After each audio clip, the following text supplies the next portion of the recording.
Well, the WHO Africa has held a virtual press conference on new COVID-19 variants and their impact on the continent, and about how countries should address the different variants. We are now joined live by Dr. Mary Stephen, Technical Officer for WHO Regional Office to Africa, to talk more on what was said in this particular conference. A very good afternoon to you, Dr. Mary. Appreciate having you back with us here on SABC News again.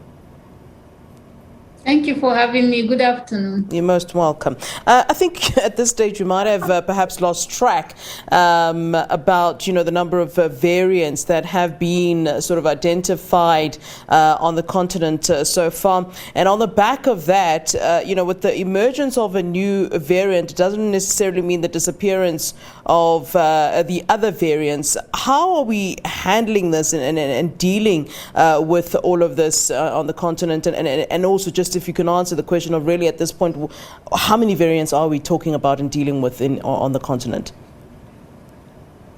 Thank you. Yes, let's look at the variants that we have on the continent. Right from the beginning of the outbreak, of course, WHO has named several variants of concern. And some of these variants that are reported on the continent, we have the Alpha variant. This was the variant that was first discovered in the United Kingdom, reported in 32 countries in Africa. And then we have the Beta variant that was first reported from South Africa. This is reported in 27 countries. Then we have now the Delta variant, which was first discovered in India and is now, as at this afternoon, reported in 17 countries on the continent. So far, we have not reported any case of the Gamma variant. This was the variant from Brazil.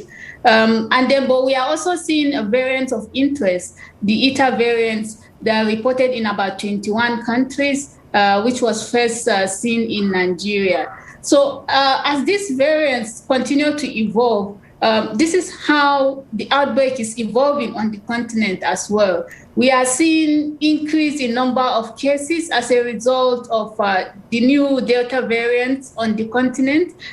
So most likely we are going to see higher cases than what we have seen in the first wave and the second wave on the continent.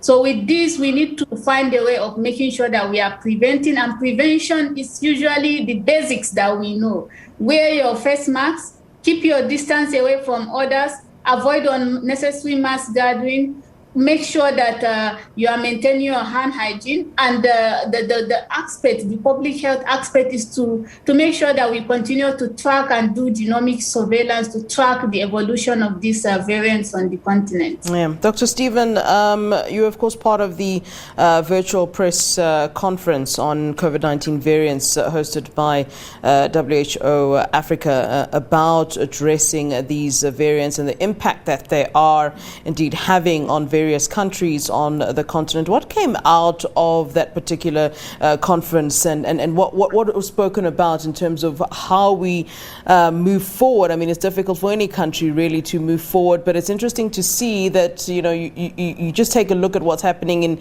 some of the countries overseas, and they've kind of moved on, and some people aren't even wearing masks anymore, and here we are still stuck in this particular situation. I mean, what were some of the things that came out of this conference in terms of where we go with all of this now? Yes. So let me start from your last point of other countries moving forward, and then we are still lagging behind in Africa. And one of the major reasons is vaccination. If you look at our coverage, we have just covered about 1% of the continent. About 15 million people are currently fully vaccinated with the COVID-19 vaccine. If you look at it compared to what we have globally and what you have in the United States and the United Kingdom, for instance, they have about 45% already covered. And then currently Africa is having just a little above 1% covered with the COVID-19 vaccine. So this leaves us with a lot of susceptible population. So susceptible means that a population that can easily contract the disease because they have not been vaccinated, so the immunity is not there. So if you look at this with evolution of variants that are highly transmissible, with relaxation of movement restrictions and the pandemic fatigue, this is a combination of factors that helps to fuel the spread of the virus across the continent. We heard from the experts from Uganda and the Democratic Republic of Congo,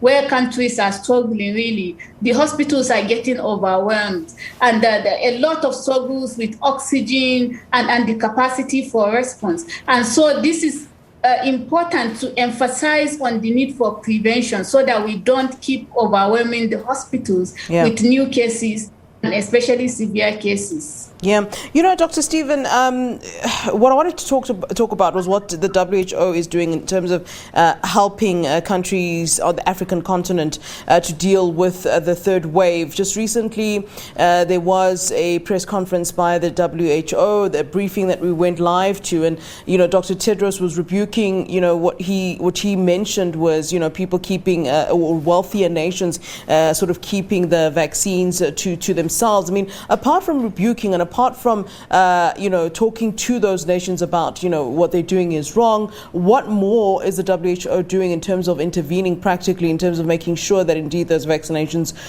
do come to the continent?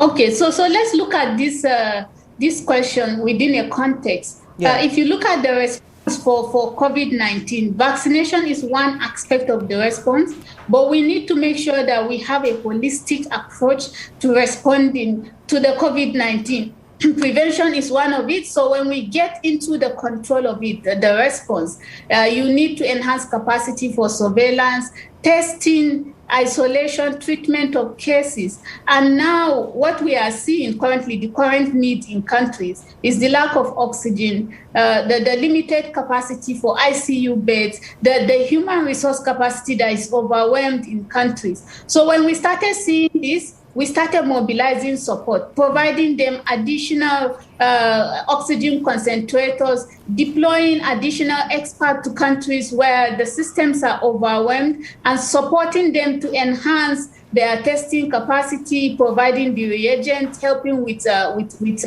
trainings, as well as supporting with contact tracing and the surveillance in countries. So all these aspects of the response, we are supporting it from the region and globally, while we continue to advocate for additional doses of vaccine to increase the coverage on the continent. All right. Thank you, as always, for your input, Dr. Mary Stephen. We certainly do appreciate your time here on SABC News.